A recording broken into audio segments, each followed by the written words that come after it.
السلام علیکم ورحمۃ اللہ وبرکاتہ۔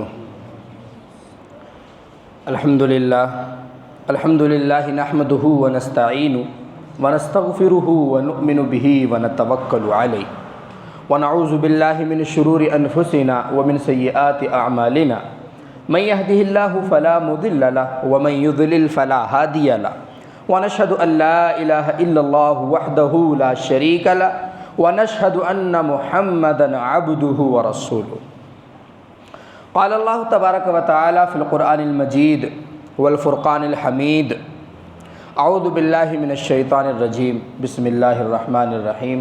یا ایہا الذین آمنوا قوا انفسکم واہلیکم نارا وقودها الناس والحجارہ علیہا ملائکۃ غلاظ شداد لا یعصون اللہ ما امرہم ویفعلون ما یؤمرون۔ وکما قال النبی صلی اللہ علیہ وسلم کل مولود یولد علی الفطرہ فابواہ یہودانہ او ینصرانہ او یمجسانہ او کما قال علیہ الصلاۃ والسلام۔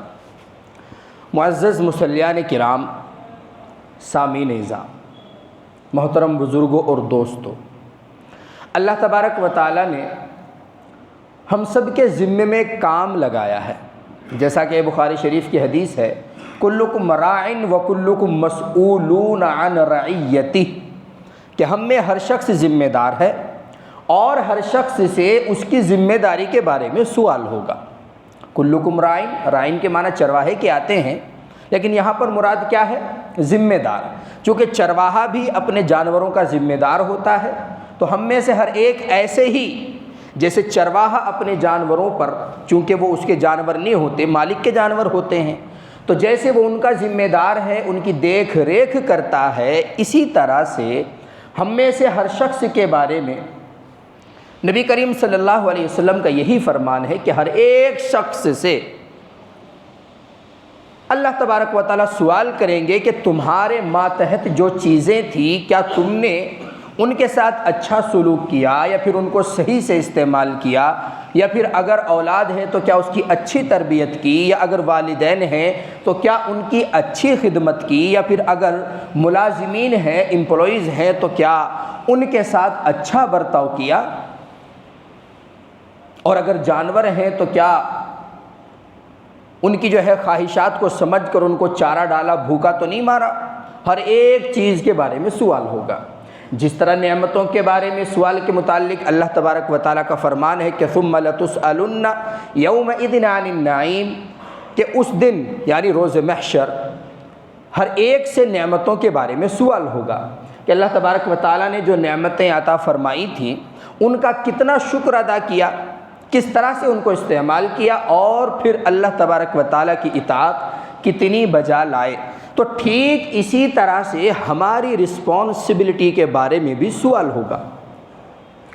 تو جب ہم میں سے ہر ایک شخص ذمہ دار ہے، ہم میں سے ہر ایک شخص سے سوال ہوگا، ادھر اللہ تبارک و تعالیٰ نے فرمایا کہ نعمتوں کا بھی سوال ہوگا، ادھر آقا نامدار حضرت رسول خدا صلی اللہ علیہ وسلم کا بھی فرمان ہے کہ ہر ایک شخص سے سوال ہوگا اس کی ذمہ داریوں کے بارے میں۔ اب اس کا مطلب تو یہ ہے کہ CCTV کیمرے چاروں طرف لگے ہوئے ہیں، آزاد نہیں، انسان آزاد نہیں۔ اور اسی کنفیوژن کو دور کرنے کے لیے اللہ تبارک و تعالیٰ نے ارشاد فرمایا ایحسب الانسان ان یترک سدی، کیا انسان کو یہ لگتا ہے کہ وہ ایسے ہی بیکار چھوڑ دیا جائے گا؟ پیدا ہوا، مرضی کے مطابق زندگی گزاری، کھانا کھایا، ڈکار لی، سگریٹ پی، کھانا ہضم کیا، اور پھر باہر جا کر کولڈ ڈرنک پی اور پڑھ کے سو گیا، صبح اٹھا پھر وہی اپنی مشغولیات اور پھر سے وہی اپنے تمام معمولات، پھر سو گیا، پھر اٹھ گیا۔ ایحسب الانسان ان یترک سدی، کیا انسان کو یہ گمان ہے، اسے یہ لگتا ہے کہ وہ بیکار چھوڑ دیا جائے گا؟ ایسا نہیں۔ تو نبی کریم صلی اللہ علیہ وسلم نے بھی اس کنفیوژن کو دور کیا، اور اللہ تبارک و تعالیٰ نے بھی سورہ تکاثر میں اس کنفیوژن کو دور کیا۔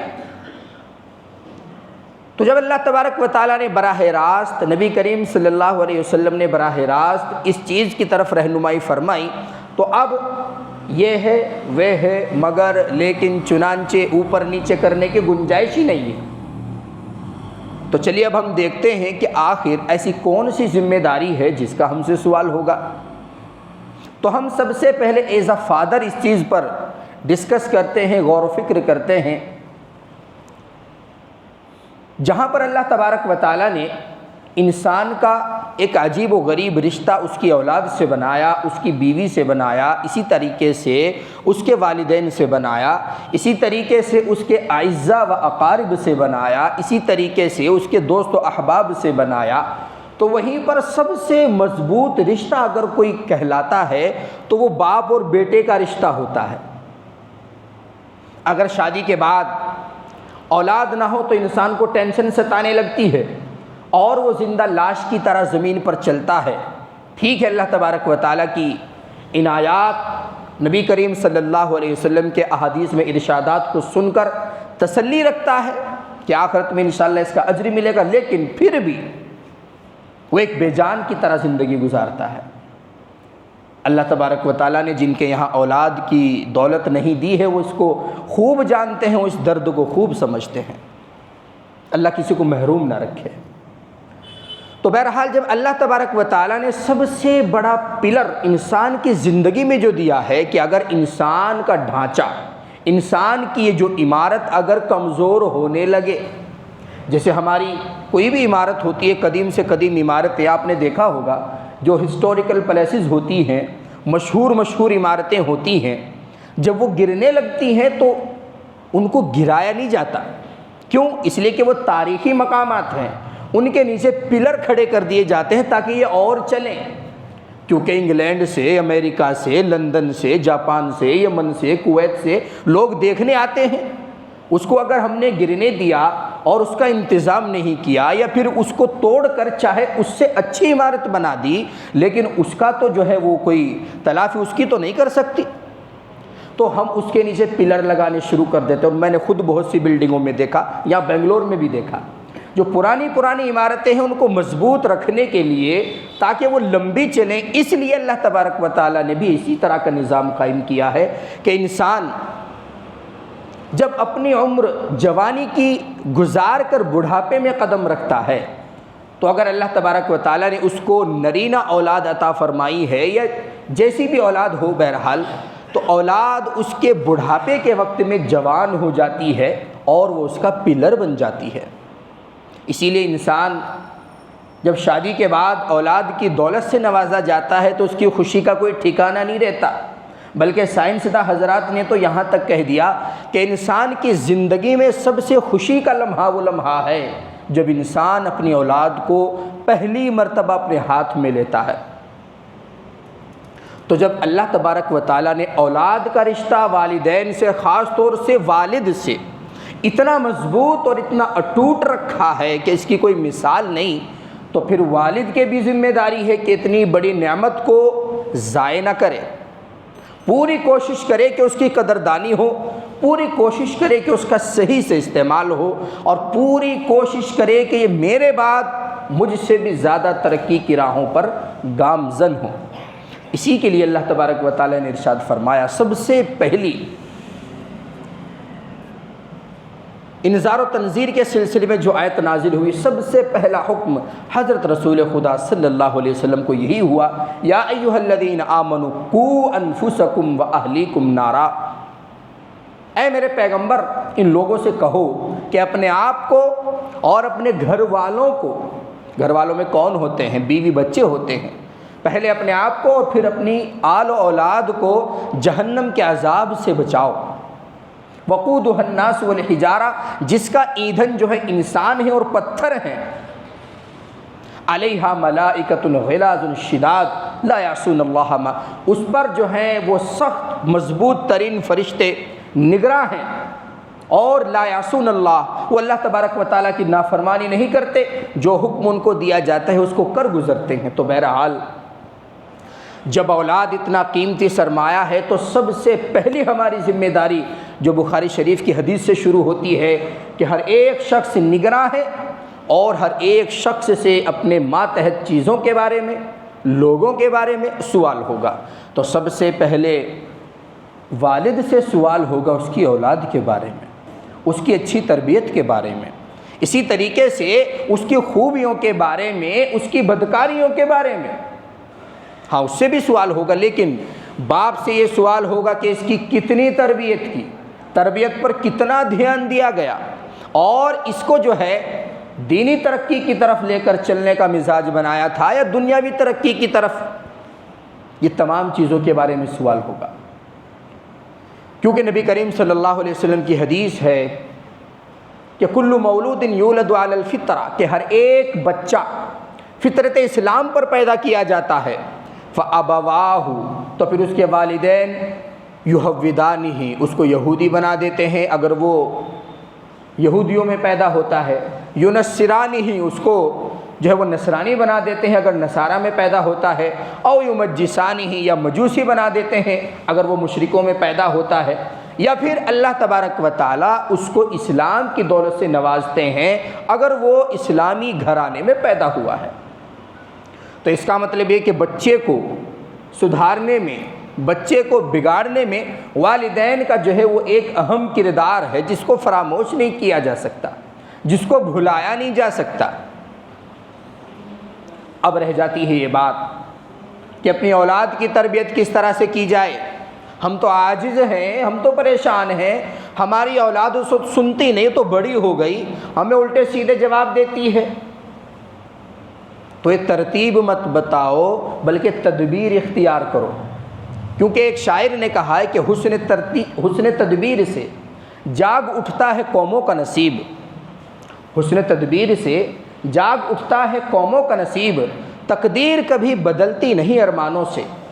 آپ اگر یہ سوچ کر بیٹھ جائیں کہ نہیں ہمارے نصیب میں تو صاحب ایسا ہی تھا اور یہ تو تقدیر کا لکھا ہوا ہے جو ہم دیکھ رہے ہیں، لیکن اللہ تبارک و تعالیٰ نے اختیار بھی تو دیا ہے، اللہ تبارک و تعالیٰ نے انسان کو مختار بھی تو بنایا ہے، ہر ایک چیز کے بارے میں ذرائع کو اختیار کرنے کا حکم بھی تو دیا ہے۔ تقدیر کی ہر مشکل تدبیر سے سر کی ہے، تب جا کے کہیں ہم نے دنیا میں بسر کی ہے۔ اب وہ جو ہے غزوہ بدر میں 313 اگر یہ سمجھ کر بیٹھ جاتے کہ جی نہیں صاحب ہم تو بہت کم ہیں اور اگر آج ہمارا ہی خاتمہ ہو گیا تو پھر اسلام کیسے پھیلے گا، نہیں، تدبیر اختیار کی اور حسن تدبیر سے آگے بڑھے، اللہ تبارک و تعالیٰ نے راہیں کھولی۔ تو حسن تدبیر سے جاگ اٹھتا ہے قوموں کا نصیب، تقدیر کبھی بدلتی نہیں ارمانوں سے، تقدیر کی ہر مشکل تدبیر سے سر کی ہے، تب جا کے کہیں ہم نے دنیا میں بسر کی ہے۔ پھولوں میں جو پلتے ہیں وہ اور کوئی ہوں گے، ہم نے تو بہاریں بھی کانٹوں میں بسر کی ہے۔ تو اگر اولاد کے سلسلے میں حسن تدبیر سے کام لیا جائے تو پھر اولاد عمر کے کسی بھی سٹیج پر ہو، انشاءاللہ اللہ تبارک و تعالیٰ کی ذات سے امید ہے کہ حسن تربیت ان کے اندر سرایت کرے گی۔ علماء نے لکھا ہے کہ تربیت کی دو شکلیں ہوتی ہیں، ایک تو وہ تربیت ہوتی ہے جو ظاہری تربیت ہوتی ہے، اور ایک تربیت وہ ہوتی ہے جو باطنی تربیت ہوتی ہے۔ ظاہری تربیت جیسا کہ انسان اپنے بچے کو سکھائے کہ جب کوئی آئے تو بیٹا اس کو سلام کرنا ہے، اسی طریقے سے اپنے بچے کو سکھائے کہ جب کہیں پر جاتے ہیں تو گالم گلوچ نہیں کرتے، بڑوں کا احترام کرتے ہیں، اور بسا اوقات ان کو آنکھیں بھی دکھاتا رہے، ان کو ڈراتا بھی رہے، دھمکاتا بھی رہے مناسب انداز میں۔ آپ نے دیکھا ہوگا بہت سارے بچے ہیں جب کہیں رشتہ داری میں جاتے ہیں تو ماں باپ چور ہو جاتے ہیں، ان کو لے جا کر پریشان ہو جاتے ہیں، ادھر بسکٹ پہ جھپٹا، ادھر نمکین پہ جھپٹا، ادھر کولڈ ڈرنک گرا دی اور ادھر جو ہے وہ چائے کا گلاس گرا دیا، اور بیچارہ میزبان اندر ہی اندر کڑھتا رہتا ہے اور ہنستا رہتا ہے، فیک اسمائل، ڈپلیکیٹ ہنسی۔ اب کیا کرے؟ تو یہ ساری تربیت کی چیزیں سکھانے کی ہیں، ان کو سکھانا ہی پڑے گا۔ تو بہرحال یہ وہ تربیت ہے جو ظاہری تربیت ہے، بیٹا تمہیں اپنا لباس کیسا رکھنا ہے، تمہیں بالوں کی کٹنگ کیسی کرانی ہے، تمہیں بات چیت میں اپنا انداز کیسا رکھنا ہے، دنیاوی معاملات میں اگر باہر نکلو تو لوگوں سے کیسے برتاؤ کرنا ہے، کیسا معاملہ ان کے ساتھ کرنا ہے، یہ تمام کی تمام چیزیں ظاہری تربیت میں آتی ہیں۔ اور باطنی تربیت یہ ہے کہ ان کو شروع سے ہی اللہ کے رسول صلی اللہ علیہ وسلم کی محبت سکھائی جائے۔ اسی طریقے سے نبی کریم صلی اللہ علیہ وسلم کی قربانیوں کو بتایا جائے اور صحابہ کرام کے واقعے سنا کر ان کو احساس دلایا جائے کہ تم خام خواہ میں پیدا نہیں ہوئے، تمہارا ایک مقصد ہے اور وہ ہے رضائے الہی، اور وہ ہے اشاعت دین، اور وہ ہے نشر دین کو پھیلانا اور اللہ تبارک و تعالیٰ کی اتباع کرنا، اور اتباع کر کے اس کی رضا کو حاصل کر لینا، یہ تمہارا مقصد ہے۔ فحش، لغو، بیکار، بیہودہ کاموں میں ساتھ دینے والے، آج میرا برتھ ڈے ہے، بچے نے کہا نہیں کہ ادھر 2.5 میٹر کا کیک آ گیا گھر میں، اسی طریقے سے بچے نے کسی خراب چیز کی، گندی چیز کی جو ہے فرمائش کی، اور باپ سے جو ہے وہ بچے کے آنسو دیکھے نہیں گئے، بچہ گھر نہیں آیا اور اس کے والد صاحب پہلے سے وہ چیز لے کر گھر میں آ گئے، تو یہ تربیت جو ہے یہ ایسی تربیت ہے جو بچے کو دین سے ہی نہیں بلکہ تربیت سے بھی دور کر دے گی، اور حسن اخلاق سے ہی نہیں بلکہ جو ہے انسانیت سے ہی دور کر دے گی۔ بہت سے بچے ہوتے ہیں ضد کرتے ہیں تو ان کی ہر ضد کو پورا کرنا یہ بھی ان کے ساتھ گویا کہ آگے چل کر اگلی زندگی میں دھوکہ ہے۔ تو بچے کی ہر ضد کو پورا کرنا ضروری نہیں، ان کو اخلاق سکھائیں، عقائد سکھائیں، چھوٹے چھوٹے جو عقائد ہیں، ہمیں اللہ کے ساتھ کیسا عقیدہ رکھنا چاہیے، نبی کریم صلی اللہ علیہ وسلم کے ساتھ کیا عقیدہ رکھنا چاہیے، اسی طریقے سے صحابہ کرام کے ساتھ ہمارا کیا عقیدہ ہونا چاہیے، تابعین کے بارے میں ہمارا کیا کہنا ہے، اسی طرح محدثین، فقہاء اعظام اور وہ حضرات جنہوں نے دین ہم تک پہنچایا ہے ان کے بارے میں ہمارا کیا خیال ہے، اسی طریقے سے ملائکہ کے بارے میں ہمارا کیا کہنا ہے، اسی طریقے سے زمین و آسمان کی تخلیق کے بارے میں اللہ تبارک و تعالیٰ کے کیا فرامین ہے، نبی کریم صلی اللہ علیہ وسلم کی احادیث مبارکہ کتنی قسم کی ہوتی ہیں اور کون کون سی جو ہے وہ دلیلیں مضبوط کہلاتی ہیں، کون سی چیزیں ضعیف کہلاتی ہیں، اور اسی طریقے سے کیسے جو ہے فرق باطلہ سے ہمیں جو ہے وہ جواب دہی کرنی ہے اور کیسے ان کو خاموش کرنا ہے۔ تو یہ تمام ضرورت کے مطابق علم دین کا سیکھنا اور سکھانا فرض ہے۔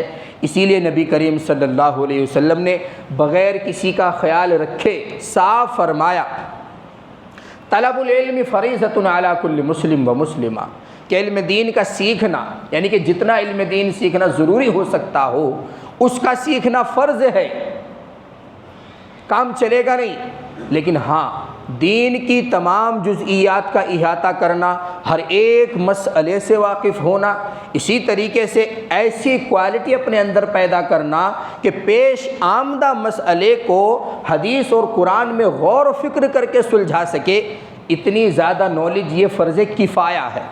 اگر کسی زمانے میں کسی شہر میں معتبر علماء کرام کی ایک جماعت ایسی موجود ہے تو وہ سب کی طرف سے فرض کفایہ ادا کر رہی ہے، لیکن علم دین اتنا سیکھنا کہ جس سے حرام اور حلال کی تمیز ہو سکے، اور اگر تمیز بھی نہیں تو کم سے کم کرنے سے پہلے یہ احساس ہو جائے کہ شاید میں غلط کرنے والا ہوں۔ اسی طریقے سے ظاہری تربیت اور باطنی تربیت کے سلسلے میں حضرت عمرو بن ابی سلمہ رضی اللہ تعالیٰ عنہ وہ فرماتے ہیں کہ جب نبی کریم صلی اللہ علیہ وسلم نے اعلان نبوت فرمایا تو یہ بھی دائرہ اسلام میں داخل ہو گئے۔ اس کے بعد حضور صلی اللہ علیہ وسلم ایک مرتبہ کہیں پر تشریف لے گئے، ان لوگوں نے آپ صلی اللہ علیہ وسلم کے لیے کھانے کا انتظام کیا۔ اب یہ بچے تھے حضرت عمرو بن ابی سلمہ، یہ ادھر ادھر سے اٹھا کر کھانے لگے، جیسے ہمارے کچھ بچے کرتے ہیں، ادھر بوٹی ہے ادھر سے اٹھا لیا، اس کی پلیٹ میں بوٹی ہے تو وہاں سے اٹھا لیا۔ تو نبی کریم صلی اللہ علیہ وسلم نے فرمایا، بچے یہ کیا حرکت ہے، اپنے آگے سے کھاؤ، بسم اللہ پڑھ کر کھاؤ اور تہذیب سے کھاؤ۔ تو ہر ایک مسئلے میں اس طرح سے سمجھانے کی ضرورت ہے۔ اسی طریقے سے حضرت عبداللہ بن جابر وہ بھی فرماتے ہیں کہ نبی کریم صلی اللہ علیہ وسلم نے تربیت کے سلسلے میں بہت زیادہ زور دیا اور ہر ایک چیز سکھانے کا اہتمام فرمایا، یہاں تک کہ حضرت علی رضی اللہ تعالیٰ عنہ سے مروی ہے، طبرانی کی یہ روایت ہے کہ آپ صلی اللہ علیہ وسلم نے فرمایا، اپنے بچوں کو 3 چیزیں ضرور سکھانا۔ ایک تو نبی کریم صلی اللہ علیہ وسلم کی محبت، کیونکہ آپ صلی اللہ علیہ وسلم کی محبت اگر تمام چیزوں سے بڑھ کر نہیں ہے تو اس شخص کا تو دین ہی کامل نہیں ہے۔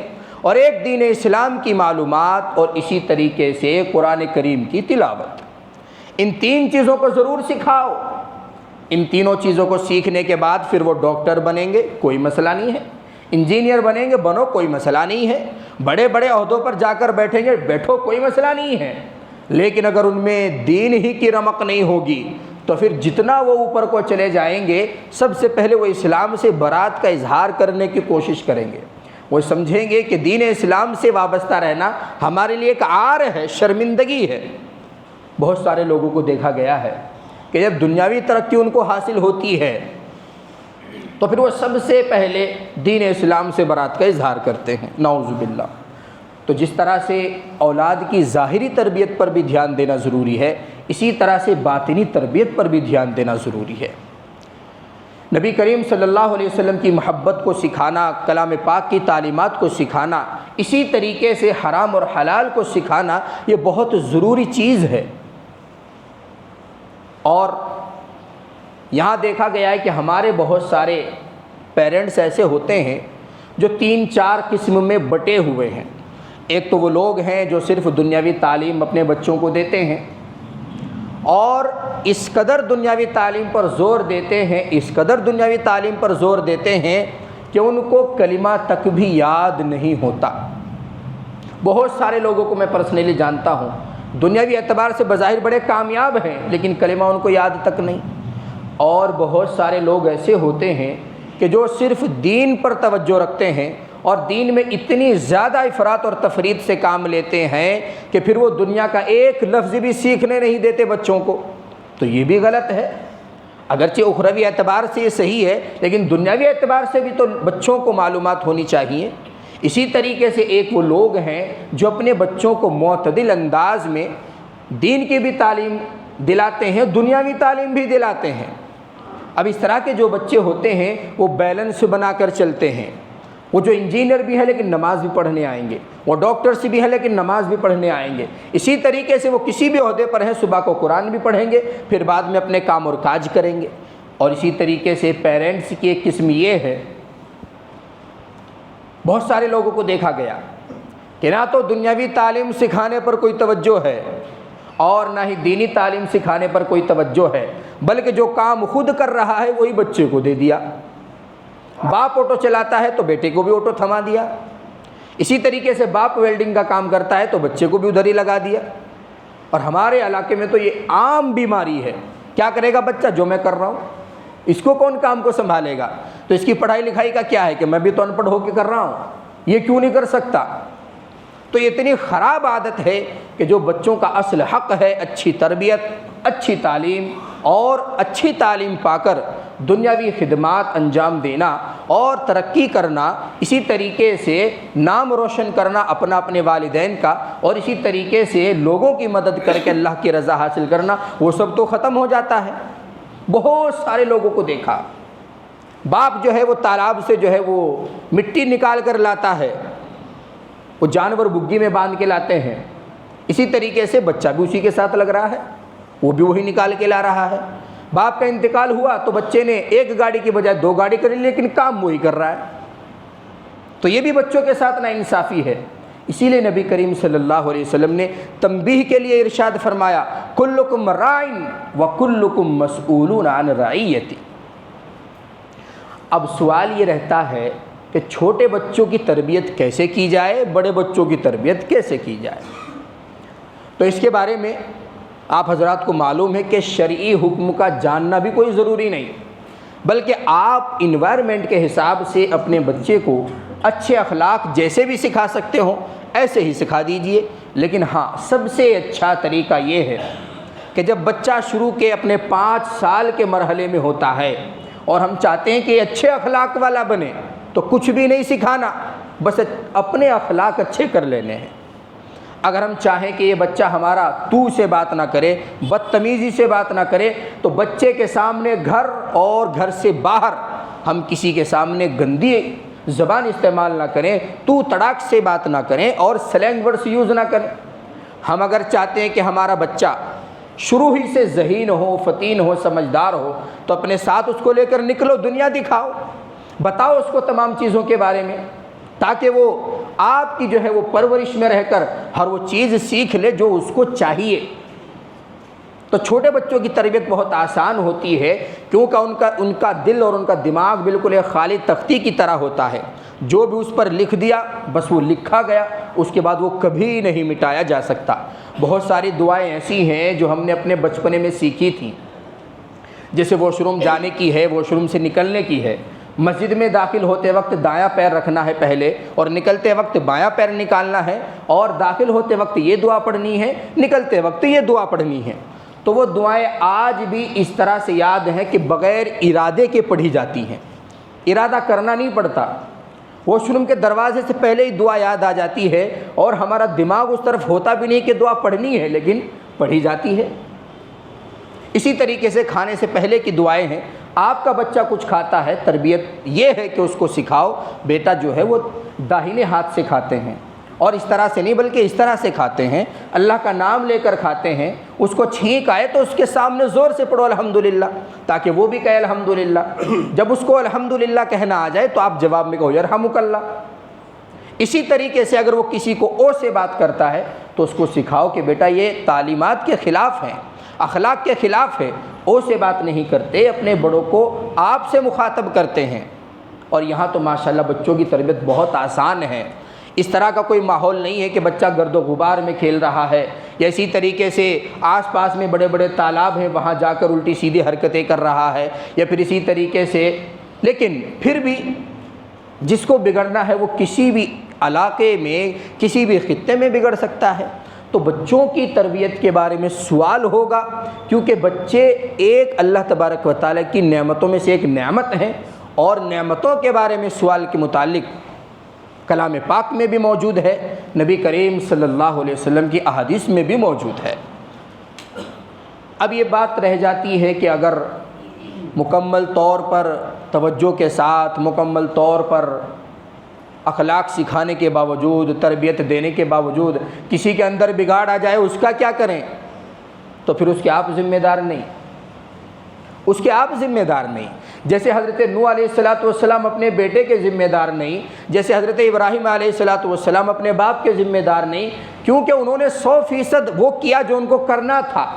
لیکن ہاں اگر آپ نے 100% نہیں کیا اور پھر بچے میں بگاڑ آتا ہے، نعوذ باللہ، وہ فسق و فجور میں جو ہے وہ شامل ہو جاتا ہے، انوالو ہو جاتا ہے، یا پھر اسی طریقے سے ایسے کام کرنے لگتا ہے کہ جس کا گناہ متعدی ہے۔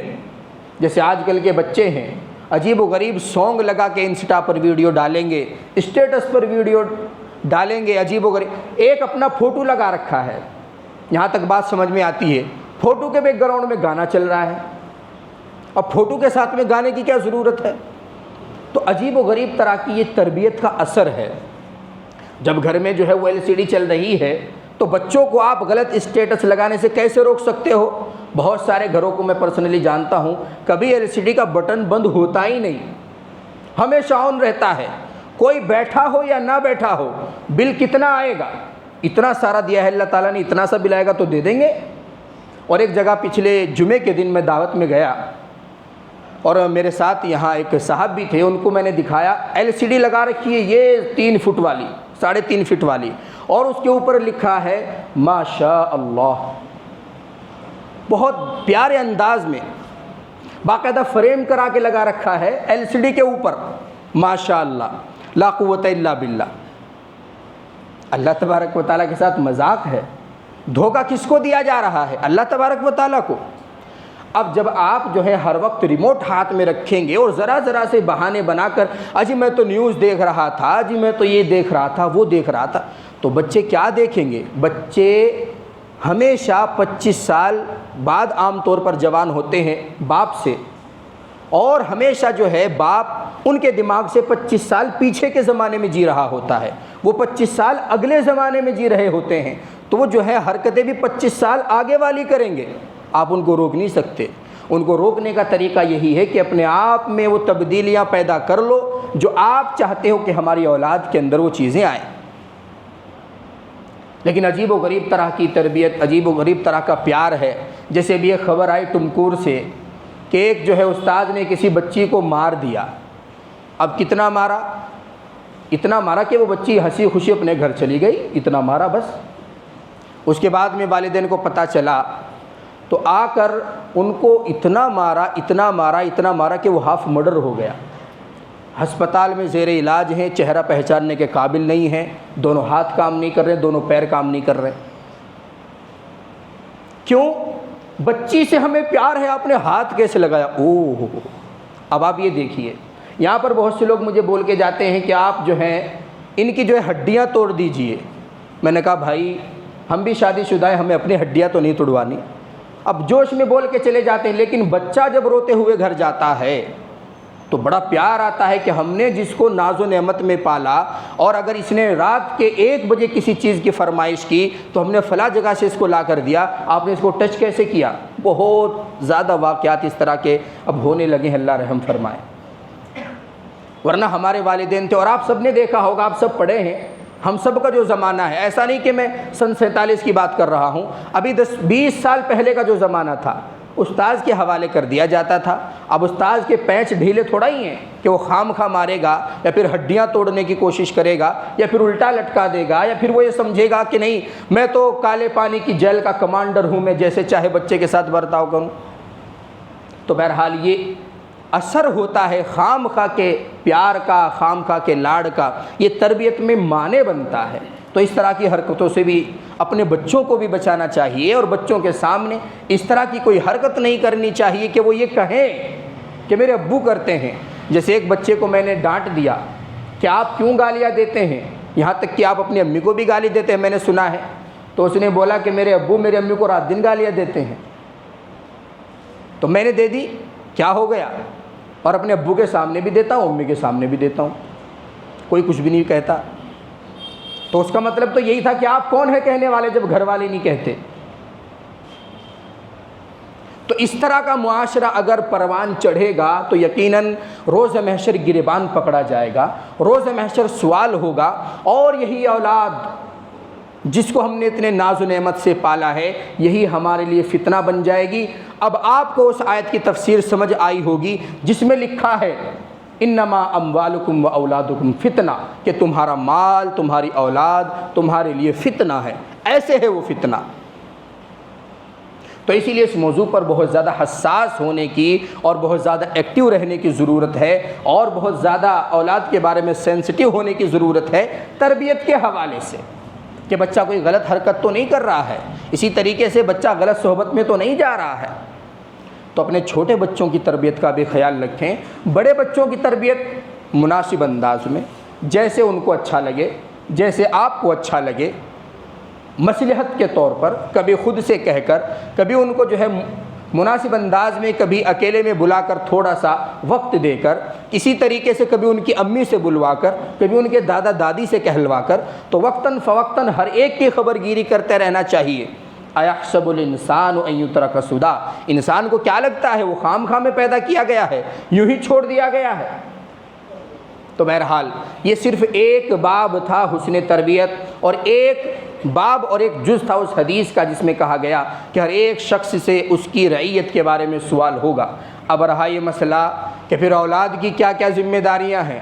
ارے اولاد کی تو بہت ذمہ داریاں ہیں. کلام پاک میں صراحت کے ساتھ اللہ تبارک و تعالیٰ نے ان کو سمجھایا. نبی کریم صلی اللہ علیہ وسلم کی 100 سے زائد روایات ایسی ہیں جو خالص بچوں کے لیے ہیں، تاکہ وہ اپنی جو ہے ماں باپ کے ساتھ اچھا سلوک کر سکیں. اس کے بارے میں انشاءاللہ پھر کبھی بات ہوگی. لیکن ابھی جو ہماری ذمہ داری ہے وہ ہے اولاد کی اچھی تربیت. اللہ تبارک و تعالیٰ مجھے بھی آپ کو بھی صحیح سمجھ عطا فرمائے، اور ہماری اولاد کو ہمارے لیے ذخیرہ آخرت بنائے، نہ کہ وبال جان. اب ایک مسئلہ سنیے. مسئلہ یہ ہے، اب آپ کہیں گے کہ حضرت، لیکن پیش آتے رہتے ہیں، جب نیت باندھی جائے جماعت کے ساتھ، آپ اکیلے نماز پڑھ رہے ہیں تو کوئی مسئلہ ہے ہی نہیں، لیکن جب نیت باندھی جاتی ہے جماعت کے ساتھ، امام کے ساتھ، آپ کی نیت اگر امام کی نیت سے پہلے ہو گئی، ابھی امام نے ہاتھ نہیں باندھے اور آپ باندھ کر کھڑے ہو گئے، تو آپ آؤٹ آف جماعت ہیں، آپ جماعت میں شامل نہیں ہیں. کیونکہ تکبیر جو پہلی تکبیر ہوتی ہے اس کو بولتے ہیں تکبیر تحریمہ، اور تحریمہ کے معنی آتے ہیں کہ تکبیر کہہ لینے کے بعد باہر کی کوئی بھی چیز، بات چیت، کسی بھی طرح کی ایکٹیویٹی، یہاں تک کہ دیکھ کر قرآن کریم پڑھنا، دیوار پر لکھی ہوئی کسی بھی طرح کی آیات کو پڑھنا، سب کچھ حرام ہو جاتا ہے۔ تو جب آپ پہلے سے ہی نیت باندھ کر آؤٹ آف صلاح ہو گئے اور آپ نے اپنے اوپر تمام چیزوں کو حرام کر لیا ہے، تو پھر امام کی اقتداء کیسے آپ کے لیے حلال ہو جائے گی؟ آپ امام کی اقتداء سے باہر ہیں۔ اس لیے یا تو ساتھ ساتھ نیت باندھی جائے، یا پھر مناسب یہ کہ 1-2 لمحے بعد باندھ لیں تاکہ اقتداء مکمل طور پر درست ہو سکے۔ یہ وہ مسئلہ ہے جس کو جلد باز حضرات، اور خاص طور سے آپ نے دیکھا ہوگا کہ ان کے ساتھ خوب پیش آتا ہے، اور باندھ کر کھڑے ہو جاتے ہیں۔ سجدے میں 1 لمحہ سر پہلے اٹھا لیا، بھول چوک میں چلے گا۔ رکوع میں 1 لمحہ سر پہلے اٹھا لیا، غلطی سے چلے گا۔ اسی طریقے سے تحیات پہلے پڑھ کر فارغ ہو گئے، چلے گا۔ اسی طریقے سے ہم اپنا جو ہے درود شریف ہے اور پھر دعائے معصورہ ہے، ان کو پڑھ کر پہلے فارغ ہو گئے، چلے گا۔ دعائے قنوت ہم نے پہلے مکمل کر لیا، اب ہم کیا کریں؟ تو خاموش کھڑے رہیے، چلے گا۔ اسی طریقے سے سبحان ربی الاعلیٰ ہے، سبحان ربی العظیم ہے، سجدے اور رکوع کی تسبیحات ہیں، ہم پہلے مکمل کر کے کیا کریں؟ خاموش رہیے، چلے گا۔ لیکن اگر تکبیر تحریمہ کو آپ نے پہلے کہہ لیا تو آپ جماعت میں شامل ہی نہیں ہوں گے۔ اللہ تبارک و تعالی مجھے بھی آپ کو بھی عمل کی توفیق عطا فرمائے۔ وآخر دعوانا الحمد للہ رب العالمین۔